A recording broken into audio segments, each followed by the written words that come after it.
Revolver, semi automatic অস্ত্র এবং pearl handle পিস্তল সহ বিভিন্ন ধরনের আগ্নেয়াস্ত্র ধ্বংস করতে এভাবেই কনভেয়ার বেল্টে রাখা হচ্ছে। বৃহস্পতিবার নাসাউ কাউন্টির ওয়েস্টবেরির একটি প্রমাণ ধ্বংসকারী প্রতিষ্ঠানে এভাবেই ৩,৫৭৫টি অবৈধ অস্ত্র ধ্বংস করা হয়। নিউ ইয়র্ক সিটিতে বিভিন্ন সময় চালানো বন্দুক সহিংসতা বিরোধী অভিযানে জব্দ করা হয়েছিল এসব আগ্নেয়াস্ত্র। এ সময় উপস্থিত ছিলেন new York city mayor Eric Adams এবং police commissioner Jessica টিশ। City mayor জানান, তার আমলে এ পর্যন্ত ২১,৪০০টিরও বেশি অবৈধ অস্ত্র ধ্বংস করা হয়েছে, আর এবছর এ পর্যন্ত নষ্ট করা হয়েছে ১,৬০০টি আগ্নেয়াস্ত্র। তারই ধারাবাহিকতায় বৃহস্পতিবার ধ্বংস করা হলো আরও ৩,৫৭৫টি আগ্নেয়াস্ত্র।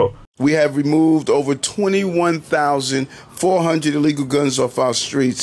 More than 1,600 of them already been removed this year. এ সময় তিনি দাবি করেন, ধ্বংস করা এসব অস্ত্র দিয়ে আর কখনো কাউকে ভয়ভীতি দেখানো হবে না, করা হবে না হত্যার মতো জঘন্যতম অপরাধ কর্মকাণ্ড। প্রত্যেকটা আগ্নেয়াস্ত্র ধ্বংস করার মাধ্যমে বাঁচবে একটি করে জীবন। নিউ ইয়র্ক সিটিতে অবৈধ অস্ত্রের আর কোনো জায়গা হবে না বলে জানান মেয়র অ্যাডামস।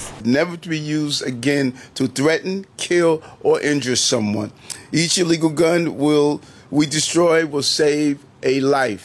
আগ্নেয়াস্ত্র ধ্বংসের এই প্রক্রিয়ায় পরিবেশের ওপর কোনো নেতিবাচক প্রভাব পড়বে না দাবি করে সিটি মেয়র বলেন, আগ্নেয়াস্ত্রের ধ্বংসাবশেষ রিসাইকেল করে পুনরায় ব্যবহার উপযোগী করা হবে। Each and every one of these guns will be turned into scrap metal, recycled. HM. Ataullah, TVN 24 news desk.